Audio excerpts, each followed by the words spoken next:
Hi all, this is Dr. J at 11, streaming live, coming to you live from Long Island, New York, where the weather was humid, kind of rainy, kind of misty, kind of so-so weather, but not every day can be perfect like yesterday. Yesterday was just the perfect day for fishing, which I did a little of. Let me emphasize the word little.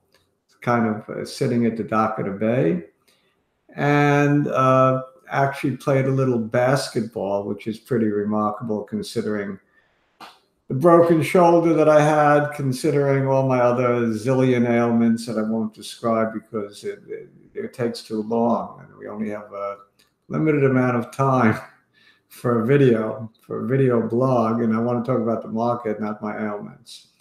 So, what about the markets? Well, on Monday, I made a brilliant call. I took a look at the charts and I said, forget the 61.8% retrace on the NASDAQ and Dow and S&P and so on. It kind of went past that. So I looked at the May 3rd lows and I said this would be an ideal stopping point. Also looked at the chart itself. It showed a clear ABC Elliott wave type zigzag correction. So the number of days in wave A was about 8. The number of days in wave B up was probably about 5. And the number of days in wave C down was about to be 8. So I like the symmetry. I like the stopping point on May 3rd lows for the NASDAQ, S&P, and Dow. So I figured we bottom out. It's about time to bottom out. So my headline for my vlog on Monday, it was the sell-off ends tomorrow. And I really meant tomorrow, but to hedge a little, I said, or Wednesday. You gotta hedge a little bit. Sure enough, the sell-off did seem to end on Tuesday with a very big up day of 400 points, followed by another up day on Wednesday, followed by another up day on Thursday, and we gave back just a little bit on Friday today. So I think it was a very, very fabulous call considering the definitive nature of what I had to say. Now I'm going to show on the charts how a bear market looks versus a bull market. And I'm going to pontificate a little bit on that call and I'd sadly say that there's still a chance it may not be correct. There could be yet another leg down, and I'll explain that. Also, what happened this week? Well, Geron had its earnings report. That may not be important to a lot of people, but it's important to me because I still have many shares of Geron. Talk a little bit about that. What else happened? OncoSec Medical had a big announcement concerning a late abstract that was accepted by the Society for Immunotherapy Cancer Society, or SI, I think it's called SITC or whatever the initials are. So many initials lately. And that meeting is happening in DC next week, and they have a presentation that caused a lot of excitement. It's caused the stock to go up quite a bit. So I'm happy about that. Because selfishly, have a nice sizable position in OncoSec Medical. So let me celebrate a little bit. Amazon.com. I kind of nailed that one also. On Monday, I bought into it at 1507, wasn't the absolute low. Closed later that day, about 40 points higher, I think. And I said on my next vlog on Tuesday, I think it was Tuesday, that I expected to go below 1500 and then shoot back up. And so far, so good on Amazon.com. We'll take a quick look at that chart as well. So we have all that to look at, but before we actually look at it, I would like to remind you to do your own due diligence, that Dr. J's opinions are strictly his own. I don't take advice from anyone. I hope you take advice only from people like your investment advisor, not from Dr. J, who doesn't mean to give investment advice. I do not give investment advice. I just share my opinions and ideas. Occasionally, I do have good ideas. So if you want to share, if you want to follow me, you do so at your own risk. Okay, so having said that, if you do like my videos, video blogs, please subscribe to the channel, share the link, and so on. I'm now going to share my screen because I like you all. So I'm sharing my screen, and in 2 seconds, that should be accomplished. All right, we'll take a quick look at the charts. I guess beginning with some of the averages. Let's look at the spiders, SPY. I showed a series of highs, that lower highs and lower lows, high, high, high, high, 4 lower highs, and 1, 2, 3, 4 lower lows. So we are clearly up until Tuesday in a bear market. My definition of a bear market, and you can get many definitions, would be a lower high and a lower low, at least one lower high and one lower low. So according to my definition, we went into a bear market on October 9th, when the October 8th low was a lower low. So the other definition that some people like to throw in is that there'd be a certain percentage drop from the top to the low. And oftentimes you hear 20%. And that seems kind of arbitrary to me, but you could use that if you like.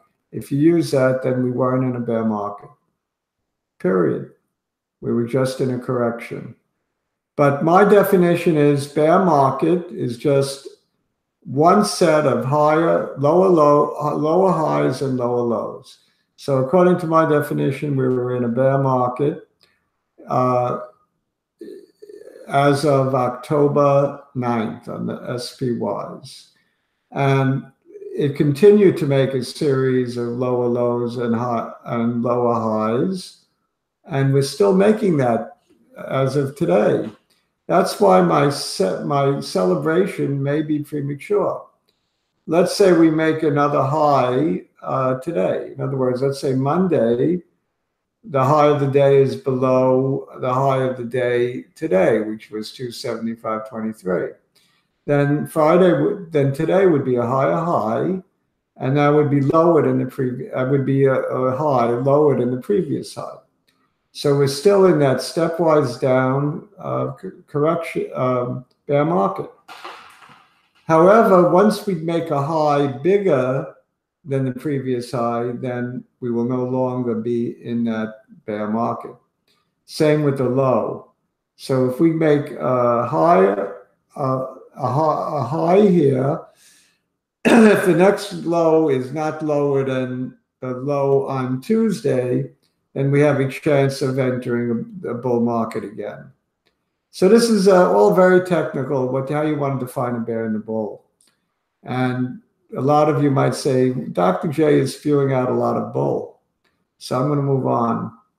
Let's move on to the NASDAQ.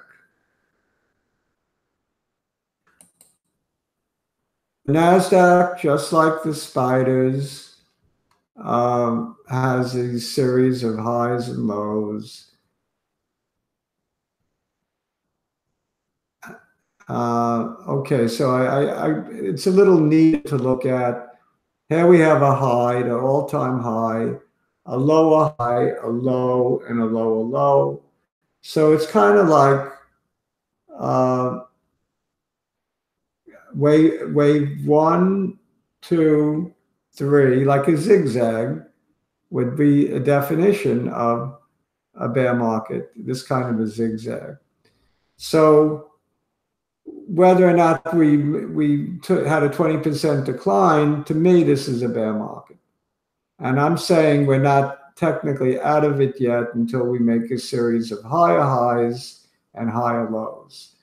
But as soon as we get a high above this particular high, let's say we go on a tear and we go up, up, up, and we make a high above the 1017 high, then we're out of the bear market, definitely.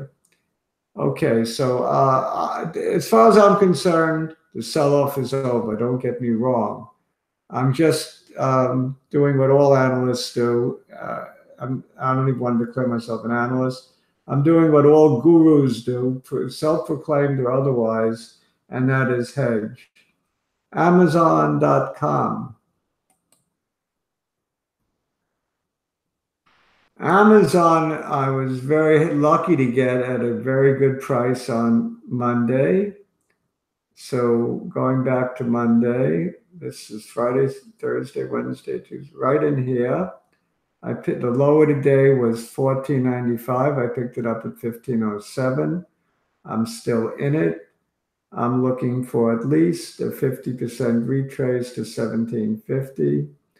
And I'll evaluate at that point whether I'm going to sell any of it or not.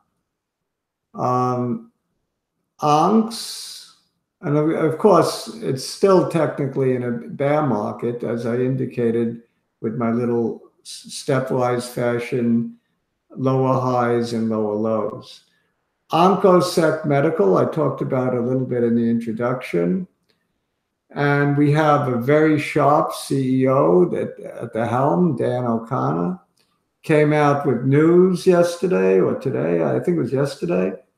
And that news sent the stock rocketing. Look at the move it made on 11/1 from a low of $1.72 to a high of $1.96. That's one hell of a move. And also, OncoSec has been in a beautiful channel. Note these parallel trend lines. Note how many hits we have, how many touches we have of these trend lines. It's just been an amazing stock over the last few months, and I think it's going to continue to amaze folks as we make new highs and new all-time highs. I think this presentation will be very, very good. It should be good enough, I think, to put OncoSec Medical into 12-month high territory above the 4/4 high, whatever that was, 2.25, something like that. So in my opinion, OncoSec Medical is going higher, even though we gave back some today. CVM is another one that's been an amazing performer. I mean, just an incredible performer over the last few months. From 810, its low was 82 pennies, and it zoomed as high as, where was the high here? It zoomed as high as 444 back in early September. That's some move. It's almost straight up, this trend line. It had to come back down a little bit, but this is a normal pullback, a 50% pullback, a fib 50% from the August lows. So it's be doing exactly what it's supposed to do. It consolidated and it starts going back up, and it should move all the way up to the upper trend line. I don't think there's any stopping this stock, especially if there's good news on the head and neck cancer study. I think there will be a positive data readout on at the beginning of the year. And I think that's why the stock is moving up now in anticipation of very, very strong results. I mean, very little works for squamous cell head and neck cancer. So it's not hard to beat the standard of care. And if this does beat the standard of care, this stock will rocket. Okay, what else? Geron. Geron is stuck in a very, very low trading range, low relative to where we were at 650, 690. It's between $1.93 and $1.49, something like that. Made a nice pop on the announcement yesterday that the ASH abstracts were released and that the studies in MDS and MF both showed promise, more so in MDS than in MF. The presentations will be given at the ASH meeting, and what Dr. Scarlett said in the conference call, that further details would be provided and that the data would be brought up to date as of the ASH conference date. So it should have gone up after that conference call, except Dr. Scarlett, the CEO, also said that going it alone is going to be slow and costly and take time, and not to expect to imetelstat, it's only one and only drug to gain FDA approval until 2023. 2023 is a long time for a lot of people who've been in this for 10, 12 years, like me. So Dr. Scarlett said, Dr. J, hold on for another 4 years. I'm holding on to my hat. Maybe another body part. All right, so let's look at anything else I wanted to look at? Apple. I'll talk about my Apple target. I wanted to buy some today. I was figuring Apple might bottom at around 200, but it never got there, so I didn't buy any. I'm stubborn. I'm going to wait for 200 or maybe 195, 196, 197. I do intend to add some Apple. It's an apple a day keeps the doctor away. So this is a nice pullback, an opportunity to buy, in my opinion. So what have we for the week? What have we for the week? We have had a week that saw the sell-off end.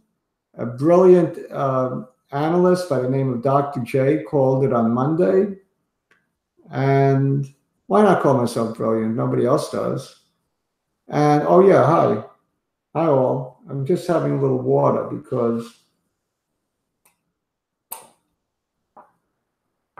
I think the 3 best things you can do is exercise, drink water, and something else that I'm not going to say. In any event, hope you all enjoyed my weekly wrap. I might come back with a little more detail as to Geron, Onco, SEC, and CVM over the weekend if I have a chance. I know I just barely touched on them. So all I can say is have a great weekend. Have a wonderful weekend. And I'll see you, if not tomorrow or Sunday, I'll see you all on Monday. Adios, amigos. Don't forget to subscribe to the channel. Don't forget to like us. Bye.